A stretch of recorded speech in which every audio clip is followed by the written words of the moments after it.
Bonjour, bienvenue chez Redwood Paddle. Je vais vous présenter la 11.6 Explorer et puis je vais en profiter pour vous donner quelques infos sur la 12.6 aussi.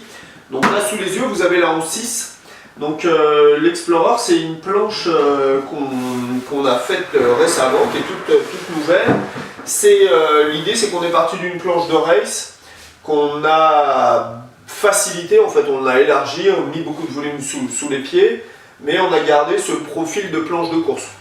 L'intérêt c'est quoi? C'est que c'est une planche de balade performante. L'idée c'est pour des gens qui veulent avoir une board avec beaucoup de glisse, de la facilité, parce que beaucoup de glisse, autant partir sur une planche de race, mais avec beaucoup de facilité. Donc pour deux raisons, soit juste parce qu'ils ne veulent pas tomber à l'eau, vous ne voulez pas tomber à l'eau, soit parce que l'idée c'est de sortir même quand il y a du clapot, sans être toujours sur le fil du rasoir, donc avoir une planche facile, mais quand même avec beaucoup plus de glisse qu'une planche classique comme on a les Phoenix par exemple, qui sont des shapes, ce qu'on appelle all-round, freeride, ce que vous voulez, dans cet esprit-là, qui sont des planches qui peuvent surfer un petit peu. Là c'est vrai que l'idée c'est pas de surfer, même si ça surfe un petit peu, on peut rentrer évidemment avec de la houle.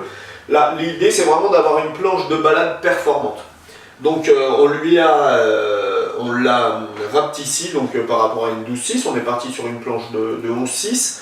Mais la nouveauté c'est qu'elle va aussi exister en 12.6, dans le même esprit, une planche assez large, dans le même esprit que celle-ci. Là vous l'avez en version fibre, cette planche coûte 990 €, avec un plaquage bambou sur le dessus et sur le dessous, toujours du PVC sous les pieds. On a une poignée très creuse, des inserts partout pour pouvoir mettre des sacs, partir en rando, c'est un peu l'idée de cette planche-là, partir en rando sur plusieurs jours, sur une journée, sur quelques heures, pouvoir emmener des sacs, partir à la pêche, emmener son chien avec soi dessus. On lui a fait un look assez naturel, d'où le nom, hein, natural. Une board, voilà, pas de couleur flashy, c'est plutôt pour s'intégrer au mieux dans la nature, faire de la descente de rivière ou se balader en mer. Voilà, rester sur des couleurs assez sobres. On a essayé de travailler dans cet esprit-là. En termes de chaîne, donc on voit qu'on a beaucoup de volume sur l'avant, comme une planche de course avec un travail d'étrave. Ça nous permet, quand il y a du clapot, de ne pas avoir la planche qui pique du nez dans les vagues, par exemple, dans le clapot. On a un gros double concave qui finit jusqu'à l'arrière, donc une planche qui gagne beaucoup en stabilité et qui gagne aussi en vitesse. Voilà, c'est une planche avec un seul aileron, on a un US box au milieu.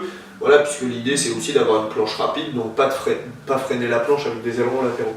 Voilà, donc dans la version classique en 11.6, elle est à 990 €, elle va sortir à 1290 € en 11.6 en version carbone, elle sortira à 1290 € en 12.6 en version fibre, et puis à 1599 € en version carbone en 12.6 aussi.